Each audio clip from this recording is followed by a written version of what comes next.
All right. Alan's there. Hey, everyone. We are here today with Ron from SIMMOD, and hopefully this is going to be a great chat. We have more people than usual, and this is our, what is this live stream? The 20th something live stream. So we've been doing this for a while. We're trying to bring more interviews into this year, get people that are making stuff that we like or that we want to get. Ron certainly does that. And once again, gotta thank Blake, who's back there in the mirror. We're working on getting Blake a camera for getting all of his insight in this stuff. And if you are here with us, make sure to check the, oh, damn, I went to the wrong side. Amazing. Make sure to check the cookbook, which is our latest and most amazing endeavor in terms of anamorphic shooting, because it takes a lot of work to make those videos, and gotta say they're looking pretty good. So check the first and second chapter are out, and you can become a member of the channel to get more videos. But today we're going to be talking with Ron. Ron has been running SIMMOD for 2 years. I'm going to ask him that, and we'll learn the right answer. And we had a hard time setting this meeting up because he's got such a busy schedule, and Ontario is having a hard time with COVID. So we finally got it, and let's get started. Oh yeah, I always forget to introduce what people do. So Ron, SIMMOD makes accessories and modifies lenses, services lenses, and well, let's get Ron to actually speak and say what's up. So Ron, if you had to summarize SIMMOD in a quick sentence, what would be it? Hey guys, thank you, Tito. It's so good to be here, and so good to finally, put a face to the name and actually be in front of the camera. It's something really new to me, and I'm not so used to being in front of the camera. So just excuse me if I sound a bit nervous. I'm not as good as Tito, so he's an original. But to answer your question, Tito, SIMMOD is a company that specializes in modifying vintage lenses for video, much like Alan Bezdin's forum group, Vintage Lenses for Video. We sell products, and we also offer services to modify your lenses so that they could be adapted and used for cine. Nice. Alan is actually in the stream with us, so that's fun. He's like telling people to like the video and everything. And so, Alan, you already got your shout out. There you go. And I was going through your website, and you were a combat photographer. You immigrated to Canada, and you have a very like prolific and active life and work before you started SIMMOD. So I'm hoping that we can talk a little bit about that, because the note that I get from people who are always on YouTube or who are always like making gear is that, oh, these people make gear, but they don't understand how it works. So all of this background that you have actually plays a lot into what you're making. So how did you get started? How did you become a combat photographer, and why? Why did you decide to do that? Well, why is a good question. I don't know if many people know this, but I'm Cambodian, and my parents are Cambodian immigrants that were slaves during the Pol Pot regime in the 1970s. So back in the 1970s, Pol Pot, the dictator in Cambodia, actually killed a lot of artists and educators and people that were educated. So, when I told my parents that I wanted to go to film school and be an artist, my parents were not supportive of that at all, and they didn't know how to support me just because of their background and what they had gone through as immigrants and as slaves. So when we came to Canada, I was just infatuated with the camera, and I was just drawn to making images and telling stories.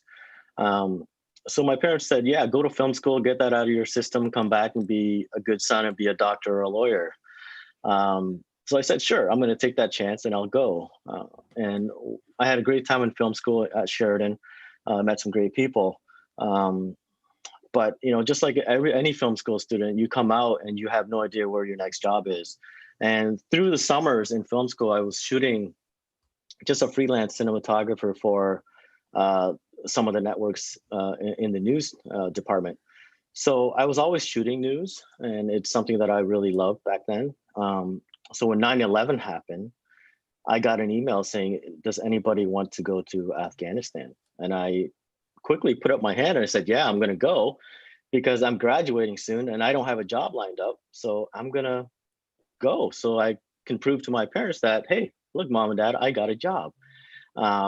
Little did they know that, it's in the middle of a war zone. And here I am embedded with the Canadian Special Forces, and just, putting on a bulletproof vest and learning the basic first aids on how to save my own life and the life of others. And I shot for 4 weeks, and I came back, and I had this bug and I had this urge and this calling to always wanted to go back and tell stories in a war zone, or tell stories that would affect people, and give the viewers back home a different perspective in terms of what was happening on the other side of the world. I took that to heart, and I really wanted to contribute as whatever I could to changing people's perspective and having people have a different understanding of what was going on. That's amazing, man. That's really, really inspiring. You definitely push the boundaries on what it means to not disappoint, or like to prove yourself to your parents, and like, I'll get a job no matter the cost. Uh, that's pretty hardcore. Uh, I kind of did the opposite. I went to computer science first, and I'm like, yeah, I'm just gonna get a regular, like, established job, and then I'm gonna do something else. But then halfway through, I'm like, I can't do this. I have to go to film school. And it's actually funny that you went to film school, because a lot of people in our community don't go to film school, or don't recognize a value in going to film school. It's like, oh, film school is just a waste of money. And I've been to film school 3 times. So Nice.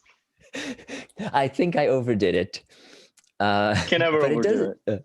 you definitely pick stuff up, and the connections that you make while you're there are very, very important. Like, I met Blake on film school, just for reference. Absolutely. Hey, Blake.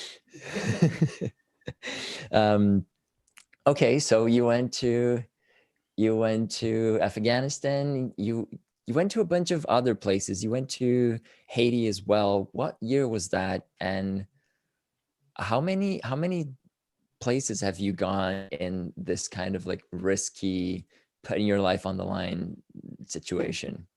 I kept going back, and I was just a single bachelor. I didn't have any connections or any responsibilities back home, so I could leave for months upon months at a time and just be in the middle of nowhere and work.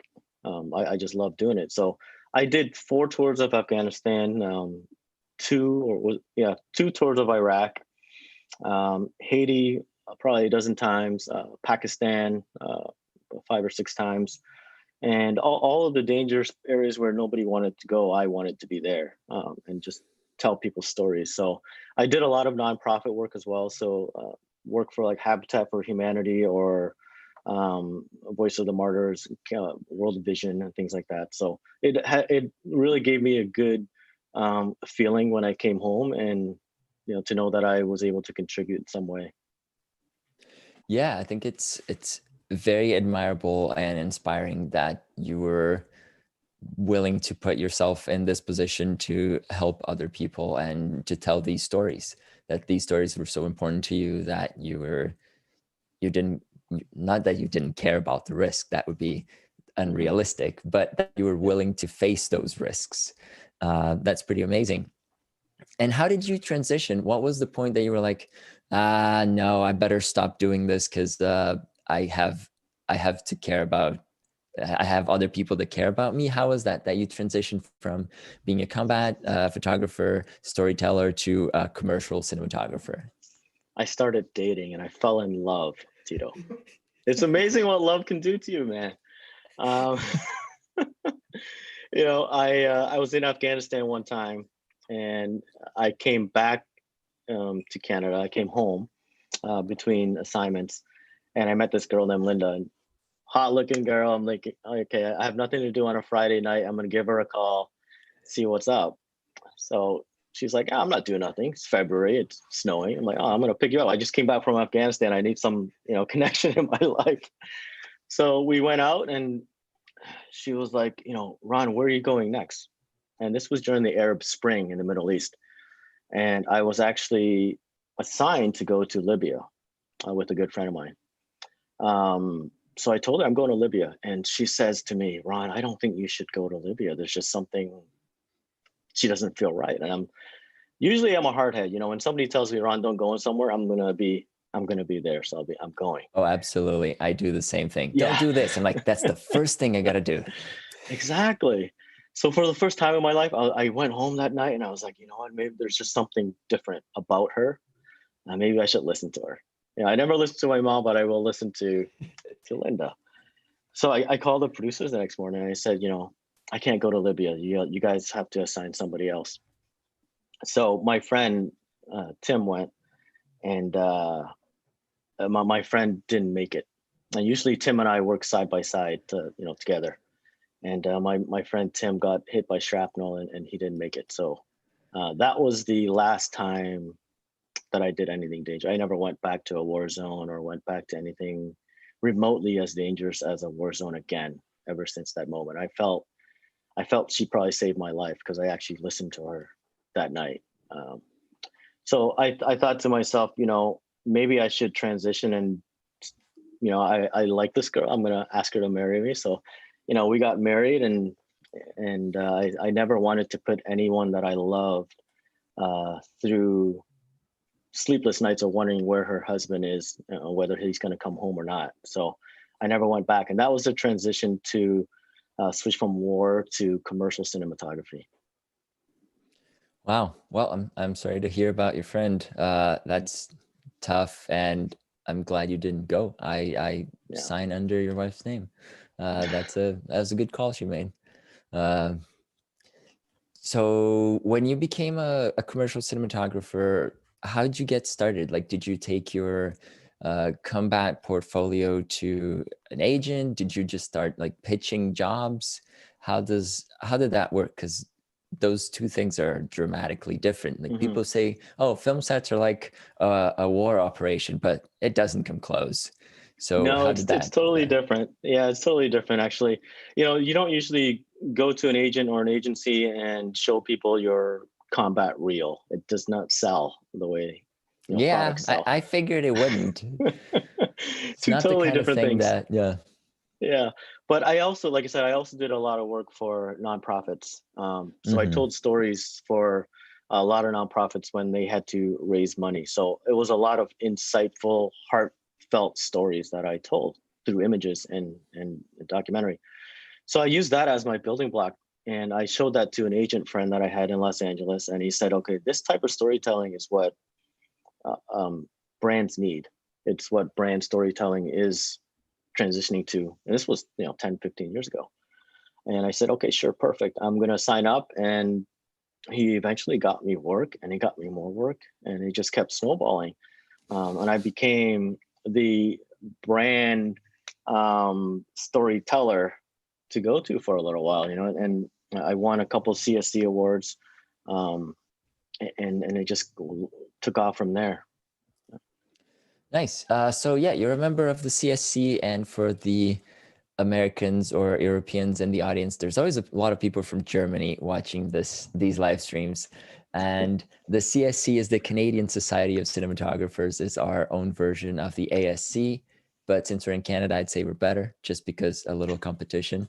And of course, how do you become a member? Because I know the ASC, you have to be invited. It's an invitation only, and there's not a lot talked about the process. How does it work for the CSC? It's a very similar process, Tito. You have to apply first of all, and then you have to get DPs to vouch for you in terms of who you are and your work. And then I think there's an essay process or an interview process if your work is acceptable. And and then a jury would actually sit and critique your work further and would vote to whether accept you or not. Um, it's quite a lengthy process, but I think they do get quite a few submissions per year, and they only submit a few handful every year, so it's quite extraneous.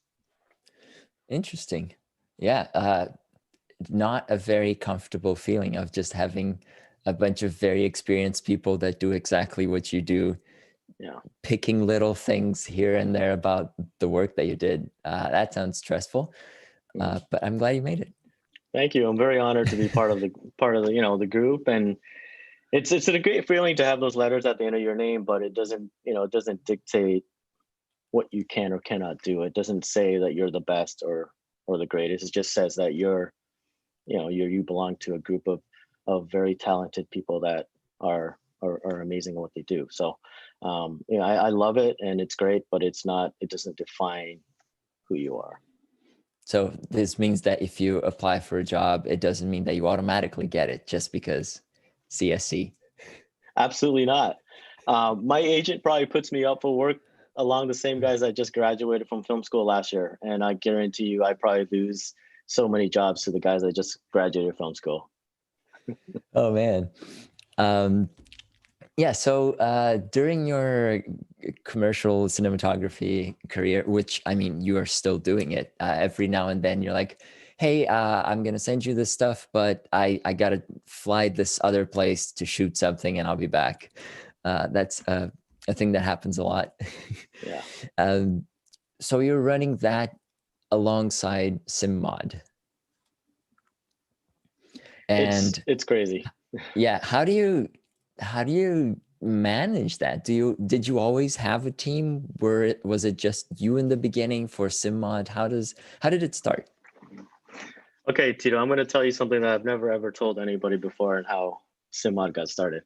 I got started because I was modding lenses since I was in film school, and because I was a poor college student, I didn't have the money that I needed to buy the latest and greatest lenses. So I would go to the Goodwill or the thrift shop and go through whatever lenses I could find and pick them out, bring them home to my dorm, and drill a couple holes here, shave whatever I had to shave to make that lens fit into the body that I was using at that time. And I made it work, and I kept using it and kept using it. And I through the years, I modified lenses for myself all the time. And when I started winning some awards for my work, people would always ask me, Ron, which lens did you use? And I would always tell them it's my secret. I just was very embarrassed to tell people that I got this lens from the thrift shop and I made it work. It was just something I wasn't proud of. Um, so I started modifying lenses, and it got to a point where it became a bit too expensive to buy certain parts that I needed. So I started looking at ways on how do I manufacture this part myself. And it all started because I asked for a simple discount to one of the manufacturers, and the guy said no. And I was like, Oh oh man. man. Yeah, he said no. So I was like, oh, that sucks. Okay, fine. I'm gonna go figure it out myself then, because I've always, I'll figure something out.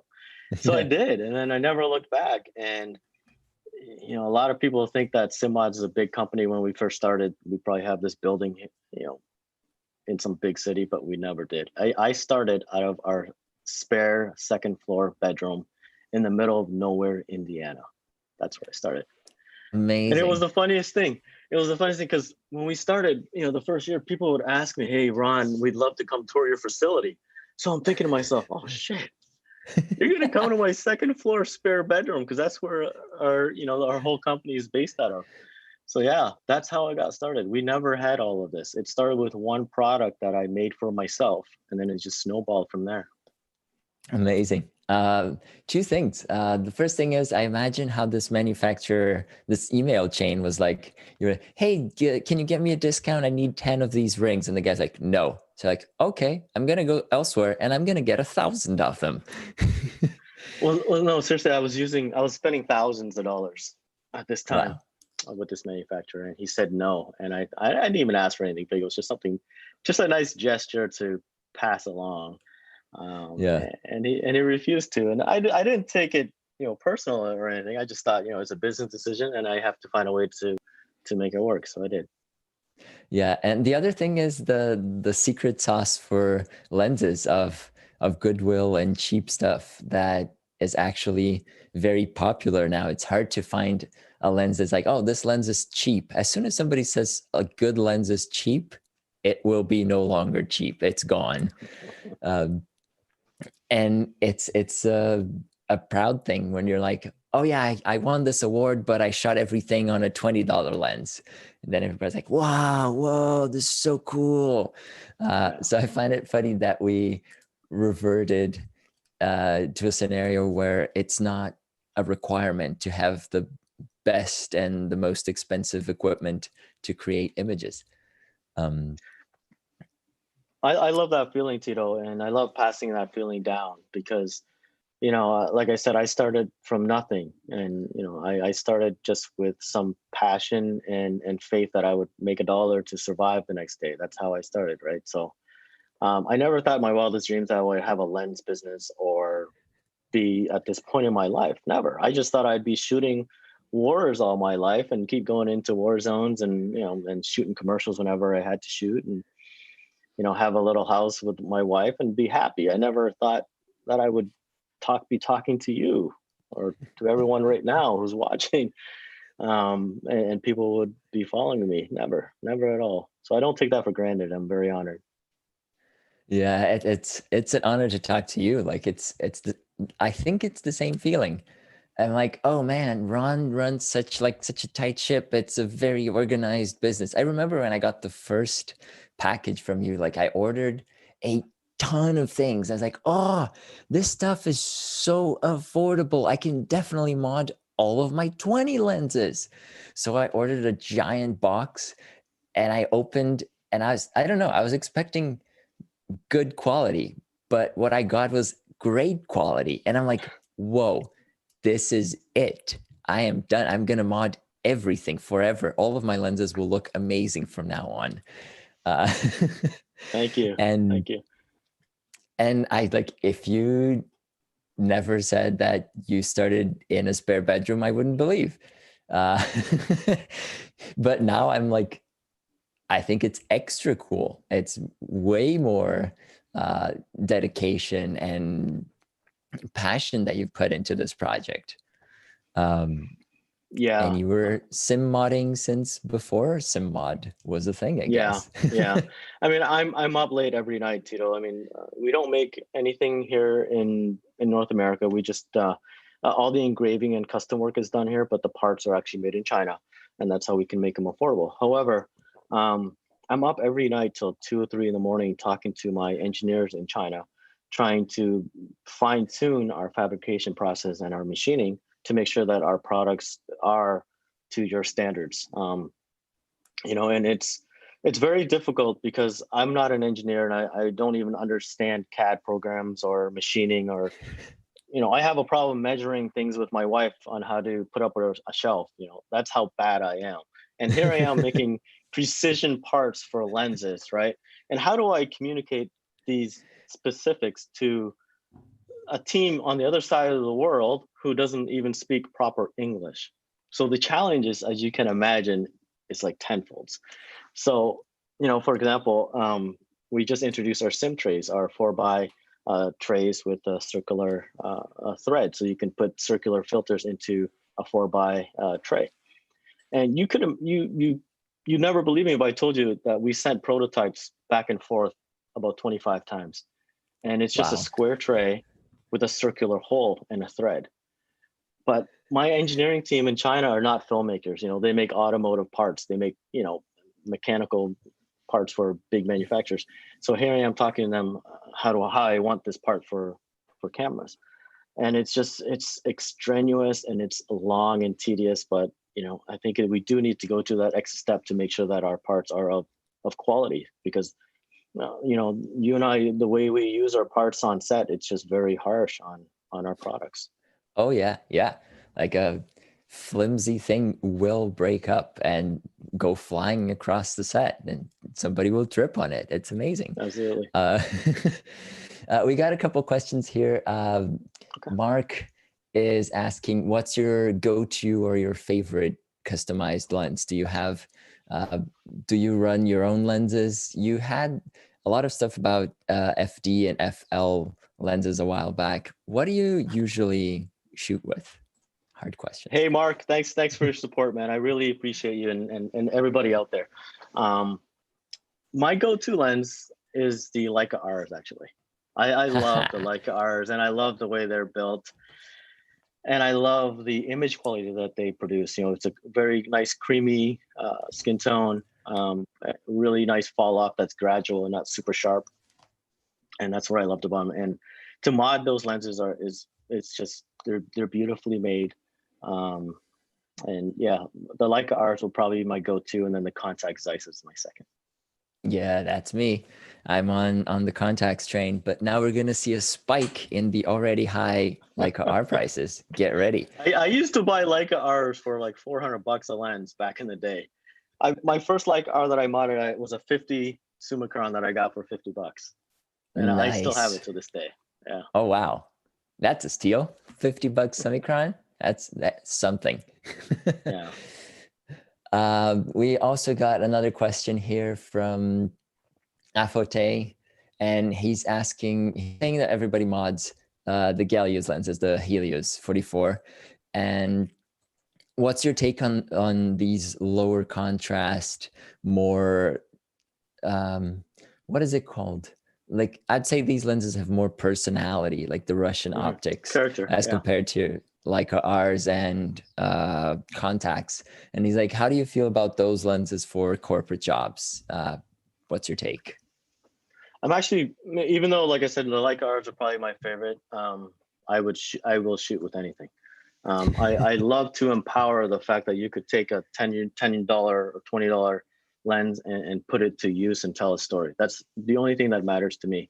You know, to put an 80 mil outer diameter sim ring on it and make it compatible with your matte box, and you spent, you know, $100 to make this lens, perfect. That's great. Don't let what you have or don't have dictate what you should do with it. You know, I don't care if you shoot a tier 1 McDonald's spot and use a $50 lens. As long as the images look good, then it's great. You know, so I think it's great that they're doing this. You know, it doesn't matter to me. You know, I just I love to see that these are being used again. Yeah, I would love if people had more of this confidence of just like, I'm going to take these silver looking lenses to set and put it on the camera and not flinch because a producer is going to come by and say, what is this lens? What are you doing? Like, what is the quality of this? You just relate to the picture. Like, if the lens is making good pictures, that's what you're after. Exactly. In all honesty. And you know, Tito, even in my at my level, I don't have that luxury sometimes. So when people ask me, Ron, what vintage lenses do you shoot with all the time? And I'd have to be very blunt and honest that I don't get to shoot with vintage lenses as much as I want to. Mm-hmm. You know, if I'm shooting a spot for McDonald's, they want the latest and greatest, and they will look at me and say, Ron, what are you doing with this, you know, $100 lens? It's just not going to work. So I do have to go to my Cooks and my signature primes and whatnot. And it sucks, you know. So that's why if you're an indie filmmaker, if you're a student filmmaker and you're just starting out, do it. Make it shine and make your images look great, and whatever you need to do to get those images, do it. Don't be shy. I mean, like I said, I was embarrassed about using vintage lenses. And now the first thing I do is I tell directors I work with and producers, say, you know what, maybe we should check out these old Canons or these old Contacts, and they might give us the look that we want. So even at my level in the projects that I shoot, I find that they're being more open for me to adapt older lenses. So it's encouraging. Nice. Yeah, that's super, super awesome to hear. We got another question here asking, what steps you take when you were, what steps did you take when you were at your lowest point in your cinematography career to overcome obstacles? So when things were tough, what pushed you through? That's a great question. You know, there's always low points. Yeah, there's always low points in your career. I mean, it's the business that we're in, and there's never a time when in my life where I thought, I've made it, and this is it. It's never. And it's that drive, and it's that passion that we have for telling stories and making films that actually propels us to keep moving. So even at the lowest point in your career, and you may, like, I've been there. I've gone to a point where, how am I going to pay rent this month? I've been there, and you keep pushing. You keep telling yourself that that job will come, or if it doesn't come, I'm going to make it. Yeah. It's like basketball. Your coach always says, run to the ball and don't wait for the ball to come to you.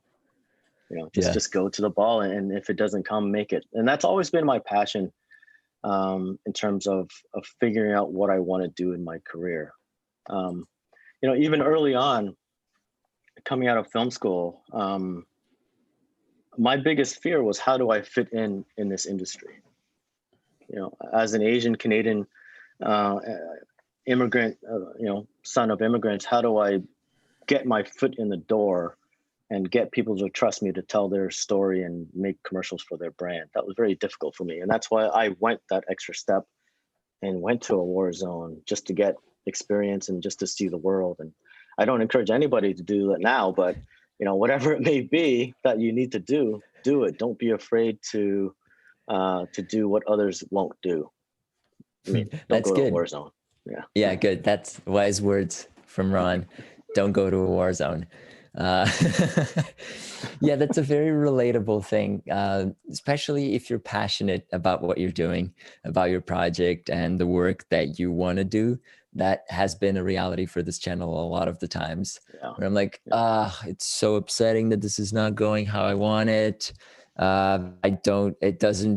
This channel doesn't pay. It doesn't make me do what I want to do. And then just kept pushing until I got to where we are now. This is pretty good. You got to keep going, and understand that you do contribute. We wouldn't be here if it wasn't for guys like you, Tito, or guys like Alan with Vintage Lenses for Video and all these forums.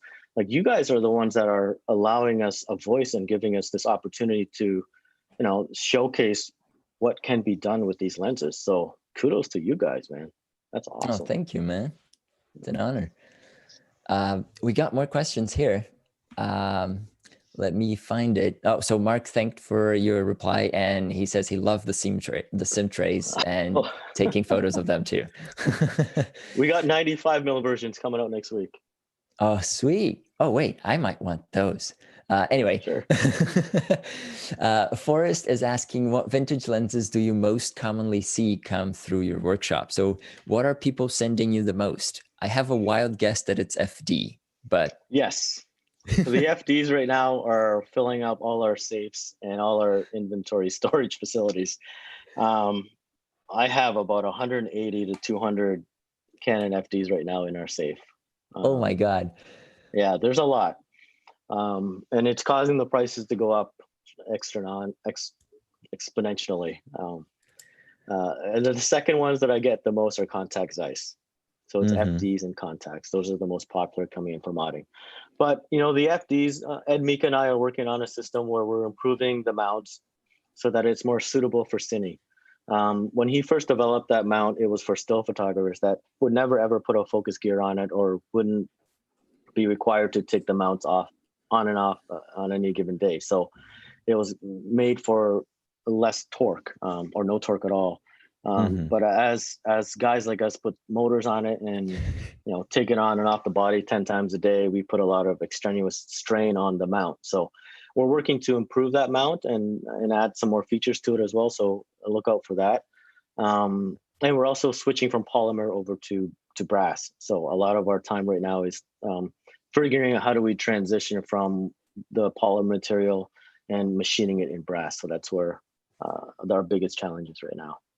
Nice. I love that you work with Ed, Mika. I had one of his conversion kits from many, many years ago for a Canon FL 1.2. I think I got that when I was in Brazil still. And I was like, wow, this is mind blowing. I can now use this 1.2 lens that I got for $100 on eBay. And my other option was like, I don't know, a $1,500 EF 51.2. And I was just like way more into the look of the FL. So I love that you're working with Ed Mika, who's also Canadian. and making this stuff happen. I love how you collaborate with other people who are making these things. I remember when you started the lens caps, that was amazing. Like the lens caps could be such a simple thing, but the level of tweaking and detail that you allow us to put in it is what really makes it for me. Because I don't know, it's my lens caps are a part of my personality by now. Uh, We get a so lot of your designs, by the way. I'm glad to hear. And it's funny because I got an email from one of your staff, Annika, what's her name? Yes, Annika, Yeah. yeah. Pointing out something on the Sure lens cap, which is like a line that is too thin and it doesn't engrave. And I was like, what do you mean? And then I went to look and it's true, but I never noticed until she pointed it out. And I was like, wow, okay. Yeah. And so I really enjoy making these lens caps because they, like, the lenses have personality and the lens caps build onto the personality of the lens. Just by looking at it, you're like, oh, cool. I know that this is going to be an extra tier of cool. And I see all sorts of designs. Like people are posting on Instagram, on the Facebook group all the time. And I'm like, oh, that's a really neat design. You know what, Tito? I love seeing all the designs as well. And I don't make the caps myself. I have my staff does it for me, but you know, every so often I peek over their shoulders and I just like to see what's coming out of the engraver, and it's very cool. And you know, our biggest seller are lens caps, and it's just something so simple that I never thought in my wildest dreams that it would be such a need. But you know, I come up with these ideas because you know, my ACs would always fumble and try and not. Oh, there's a customer calling. I'll take it later. Sorry. And you know, I would always wonder how he found his lenses, and I would open his case one day. I'm like, well, why did it take so long for him to get me that 85? And I opened the case, and they're all just plastered with gaff tape and written with a Sharpie on it. So I figured to myself, you know, there's got to be a better way for him to identify which lens is which. So it's just something so simple and rudimentary that I never Yeah. thought, well, why didn't anybody think of this? And I'm sure somebody did, but why didn't anybody make it more easier to get? So that's basically how I go about finding these solutions and passing it down to everyone else. Yeah, I find that amazing. We got someone, let me see who that is. Kyle is from LB. I don't know where LB is, Kyle. I'm so sorry. But Long he's, Beach. maybe, he's asking if you see yourself modding for the RF mount in the future. Or are you just, yeah, go. Possibly. We're gonna see how RF will adapt, first of all, and how, you know, EF has been around for so long, so we're gonna try to extend that life for as long as we can, just because it's such an easy mount to adapt to. Totally. However, it's not the most durable mount. It was never made for cine, because the EF mount was dependent on a little pin that would lock into the body. So um, we're trying hard to figure out a better system for that. So, but yes, RF could be something coming down the line. Nice. Alan from Vintage Lenses for Video is asking, where do you see yourself in 5 years? And Alan could SIMMOD call me. Lens. Why don't you just call me, Alan?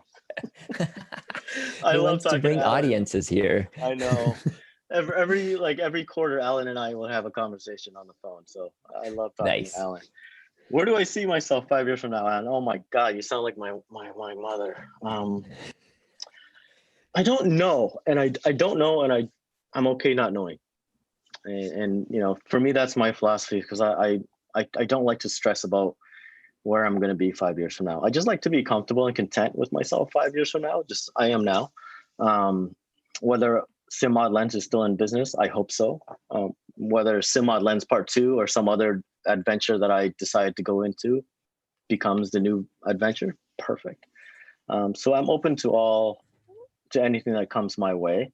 But hopefully I can guarantee you that I will be in the film and video industry, because that is my passion. That's where I find my calling to be. So 5 years from now, I will still be in the industry. at what capacity, whether I'll still be shooting or whether I'm still making products. I don't know. We'll see. Fun. Yeah, being open to whatever happens is always a surefire way to get less disappointed when life throws a curveball.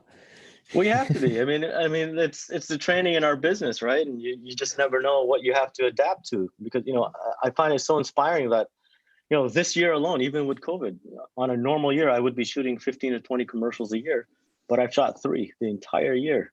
Wow. And I see fellow DPs adapting and shooting, user content videos and whatever these agencies would throw at their way, and they're making it work. I know some friends that have studios in their basement now and shooting things, there. So it's amazing to see how we adapt and we survive. So that's very inspiring to see, everyone in our industry keep going forward. It's great. Yeah. We're getting to 50 people in this stream, which is a pretty good number. Right. So thanks for joining, everybody. And make sure you hit that like button if you haven't yet. The whole reason why I'm actually talking to Ron is I got into anamorphic and I needed taking lenses. So I had to get sphericals, and I would every once in a while not be able to use my sphericals, my anamorphics on a job. So I would just take the sphericals, and getting them to the best shape was key. And Ron was very, very good to talk to and figure things out. It was actually about the same time. Yeah, I started building my contact set when you were starting out SIMMOD, because I was like, yeah, I can finally make these lenses into what I want, and this is the way to do it. So if you are into anamorphic shooting and you have a bunch of taking lenses that you sometimes use separately, talk to Ron. I have Forrest here on the chat saying that he's going to send you some Zeiss lenses. He's convinced based on this conversation. So there you go. More Look people forward to it, Forrest. Yeah. And we had more questions here. Jeffrey from St. Louis is asking if you see yourself doing full rehousings, or if you want to continue just on the simple, I guess it's on the name, but on the simpler route of modifications. Hey, Jeffrey, I have your 50 mil here. Actually, I just finished it this morning. To answer your question, Jeffrey, I don't know. I mean, the whole reason why I started SIMMOD was to empower you guys to do your own modding, empowering my customers to figuring it out on their own. So I really don't have the time, or I don't have as much time as I want to mod every lens out there. I just can't keep up with the capacity. So if I can sell you a part where you can do it at home and do it yourself and still have the same product, that's what I want to be. That's where I want to be as we move forward as a company. I want to keep empowering you to modify your own lenses. So to answer your question, do I want to go into rehousing? At the moment, no, because it's a totally different process to rehouse a lens. Like I said, I'm not an engineer, and I don't even know how to measure shells for my wife properly. So let alone measure something precise as a lens and rehouse something. So that I don't think that I'll be going down that route. Cool. Yeah, I like that it's so simple and straightforward to do your own modifications. I always feel more connected to the gear when I'm doing a mod and I'm just installing things, and you just make the lens more of yourself. It's more of your own. Absolutely, Tito. I mean, sorry to interrupt. I mean, our simple fit focus gears, that project took me over a year and a half to figure out. Because I couldn't justify selling Delrin gears where you had to heat up and install yourself. I used to use that product, and myself, having burned and overheated gears in the oven and burning my fingers and ruining many lenses because I forcefully try to fit it on. I have a story for that. Yeah, so I just couldn't. I can't even imagine waking up in the middle of the night getting an email from somebody, hey, I screwed up my lens because of your gear. So I didn't want to sell that. And I had to figure out a better solution. So the simple fit gear with the the rubber insert that shrink fits and expands and compresses was what I've been working on for so long, and put a lot of money into it to come up with that product, and making, oh God, 22 molds, and machining different gears for it. So it's that whole process of figuring out and empowering you to do it on your own, so that you don't have to send me your lenses to put on a simple gear. I love that. So I mean, you don't need me for that. You can do that yourself. Going back to Alan's question, what do I want to do 5 years from now? I want to teach everybody how to declick a lens if I can. If I can have you, Tito, make a video. This is how you declick this lens. I would love to participate in that, because you don't need me to declick a lens. I mean, I know a lot of people out there might be saying, I'm not comfortable opening lens. Perfect, send it to me. But there are guys like you that are very comfortable in doing it. And yes, let's do it. It's not rocket science. Yeah, I'd love to do that. I was just watching your video this morning on, actually it was last night, the one that you posted on not messing up your screws, because I am about to open a lens and I was getting a lot of resistance from the screws. And like, you know what? Ron has taught me something. Let's get this stuff and let's see how it goes. So I'm waiting on an Amazon delivery. And Awesome. also because when I sent in my 85, and it's this 85, I had literally messed up all the screws. And I remember your email, very disappointed, being like, hey man, you didn't tell me it was like that. And I'm like, oh, I'm so sorry, Ron. I don't know what else to do. And yeah, I've messed up a few lenses. The other one, when you were talking about the focus gears, I Oh my messed God, up I my remember 28. this. Yeah, my Oh, 28. Oh man. In the end, I sent it elsewhere, and I have some other people taking a look at it. It's probably going to need okay. like a whole new body that I'm going to have to buy and just swap out the optics. And it's going to be a pain to So just what happened there, fix Tito? it. I think from what I understood after taking the lens apart was you forced a gear onto the lens, and you basically forced so hard that the helicoid skipped a groove, and you might have bent part of the helicoid, or one of the grooves just bent or warped, that it would not focus properly anymore. So I think you will need a new chassis for it. Yeah. So that was it. And I couldn't, and it wasn't like when it first happened, when I put the gear in, it was just tough, but it was still like, it was focusing. It just had some resistance. And then it was getting worse and worse and worse and worse until it got to the point where I'm like, I can't use this. There's something wrong and I don't know what it is. So that was it. Sadly, Tito, I've had a couple more 28s come in with the same issue. Oh man, that sucks. Yeah, that lens is so rare, so hard to find. Yep. Yeah. Let's see, we got some other people saying here.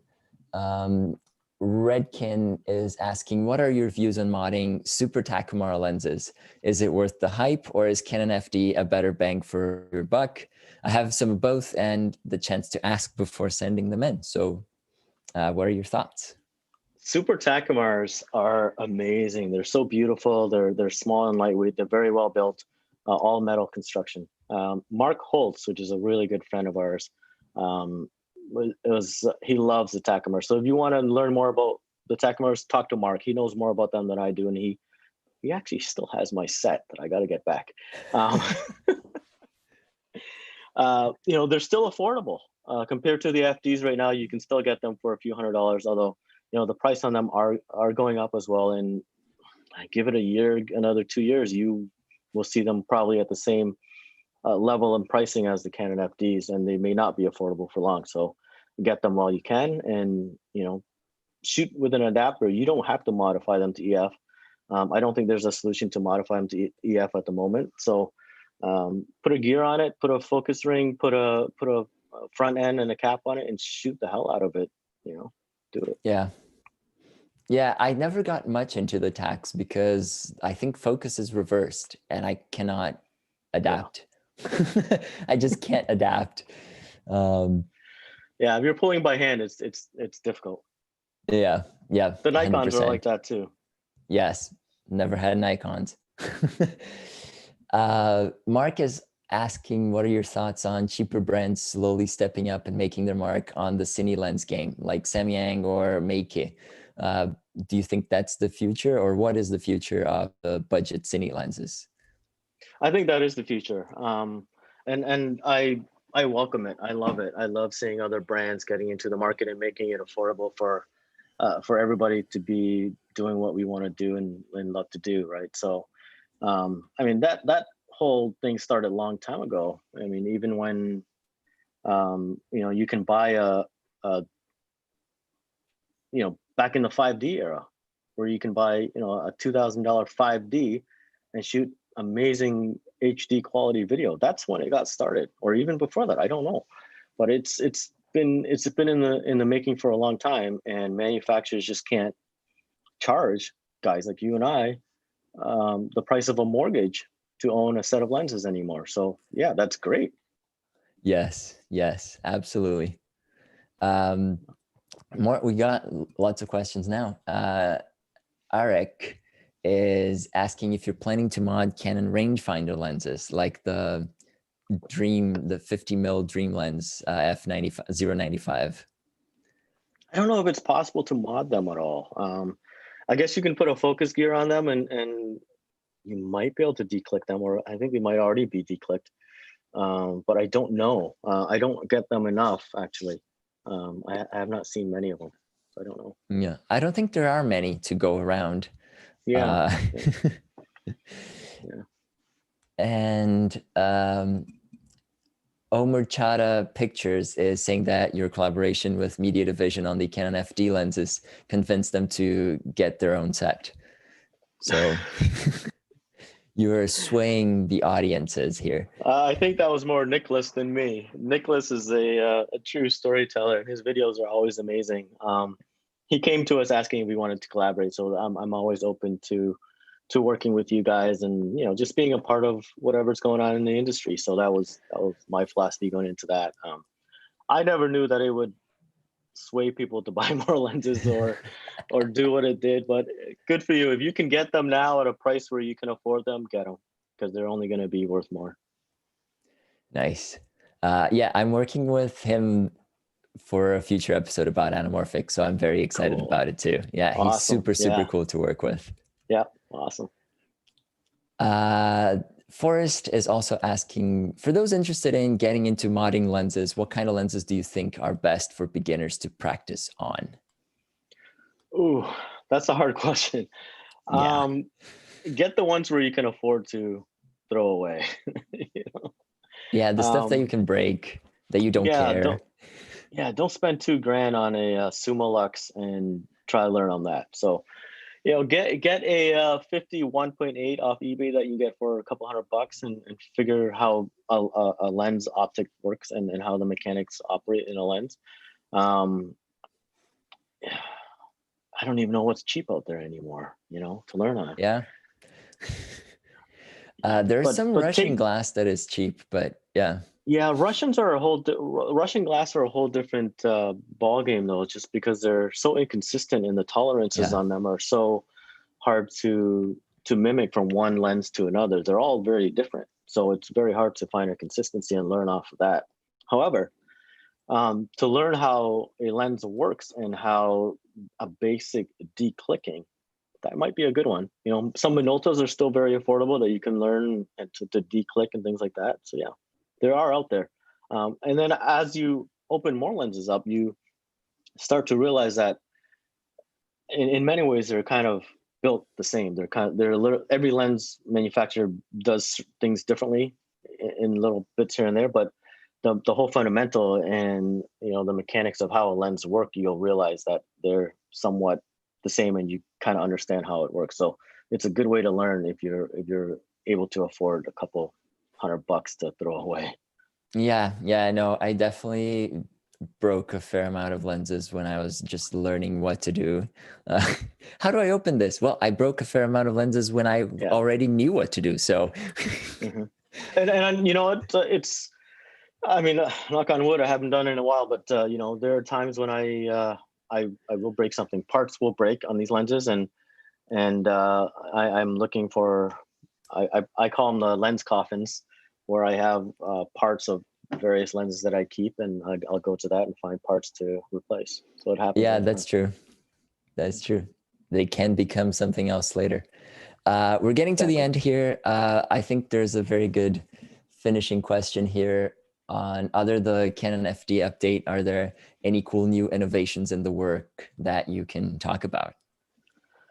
The biggest project right now for SIMMOD is the Canon FD conversion switch over to the new mount. So that's probably going to take until June or July of this year until we can perfect it. I hope to launch it by May or April or May, but most likely it may not hit the market for DIY purchase until end of May or June. So that's our biggest project. I've got a couple things that are spinning in my head in terms of what I want to make for you guys. So I don't have anything yet to share concretely, but just stay tuned. I think cap innovation has always been fun. Finding different materials to make the lens caps and to incorporate different designs has always been really fun for me to do. So, I mean, last week we just introduced the brush copper look, which is really cool, and the carbon dope. fiber and things like that. Yeah, so it's just I'm having fun doing that, just seeing the different finishes and different material. One thing that I'm doing. I don't have one here, but a focus gear. I'm thinking of turning these focus gears into a brass finish. Wow. So like a very vintage brass copper look instead of just black. So that's pretty neat. That'll be fun. Yeah, that'll be fun. So that's what I'll be working on next. But there's a couple things I won't say in case somebody holds me to it. So I'll just wait. Yeah, that's a safe approach. Good thinking there. Yeah, so I think we're 5 minutes out. Let's see if we can squeeze in another question. Folks that haven't subscribed to the channel yet, we're 15 subscribers away from 21,000. Come on, guys. Yeah, just hit subscribe. There's more stuff coming up. I'm always using Ron's gear. I'm always, all the time. It's like, oh, this is new. Let's look at it. And we are planning to have more interviews. So if I can get Ron to sit down with me again for declicking a lens, because he's such a busy man. And also Ontario's having a hard time with COVID. So you're on lockdown. I think that's a good thing to finish on. Ontario's on lockdown. That's where you're at. And your operations are severely limited at the moment. Yes. Yeah. As you can see, my office is closed today. I sent the staff home because, I wanted to be here today on my own. Usually I'm working either I have a shop at home that I work out of, and also an office that I try to stay home as much as I can just because we're not supposed to leave our house. However, I'm here, but I like to be alone so that there's less interaction between everyone else in the team. So, if you call me, I answer the phones myself. I love talking to you guys, and I love answering the questions and picking up the phone. And if it's after hours, it goes to my cell phone. So don't be surprised if, I'm washing the dishes. I'm a normal guy, just like you guys are. So, yeah, that's where we're at. And I just want to say thank you to everybody out there for your understanding and your patience with the lenses that you guys send in. I mean, even with the orders, we've been delayed quite a bit just because I never thought that we'd have this many orders coming in December and January. But if you were here a month ago, my mom was sitting at that corner folding boxes, and my dad was in the other room helping out, grinding things and putting stamps on these boxes. So it's been a whole family ordeal. We don't have the overhead and the capacity to have a big staff here. So it's a whole family endeavor. And just getting the understanding from you guys and the support has been truly amazing. And guys like you, Tito, and Alan and Mark and all those guys out there, you guys have been truly supportive of the brand and the products. And, I wouldn't be here without, if it weren't for you guys. So I owe a tremendous amount of gratitude to everyone out there. So thank you. Thank you, Ron. So yeah, everyone, let's just be a little more patient. He's working. If he's replying to emails all the time, he doesn't have the time to work. That's what Max was saying last week. He was like, yeah, man, I'm working on all these products, but what takes the most time is replying to people on Facebook. So Yes. that can be very overwhelming and definitely get in the way of getting things done. Absolutely. So yeah, I guess that's it. It's 12 here, so 3 p.m. for you, and you're a busy man. You have things to do. So we're gonna wrap up. People are asking for an update on the new pricing for the Canon FD. But Nothing yet, yeah, but it will be somewhat close to what you're paying now. So it won't be an extravagant jump in price. awesome. All right. Well, thank you so much, Ron. Thank you for joining us today, and thanks Thank you, for Tito. taking all of these questions. It was a lot. Thanks, guys. Hey, everybody, wear your mask. I mean, we don't advertise at all at SIMMOD. We don't pay for any advertising. The only advertising I spent this year was on the production of 2,000 face masks that we give out for free with every order. So please wear your mask, be safe, and take care of each other, guys. Wise words. Be safe, guys. I guess I'll see you next week. See ya. Bye. Bye.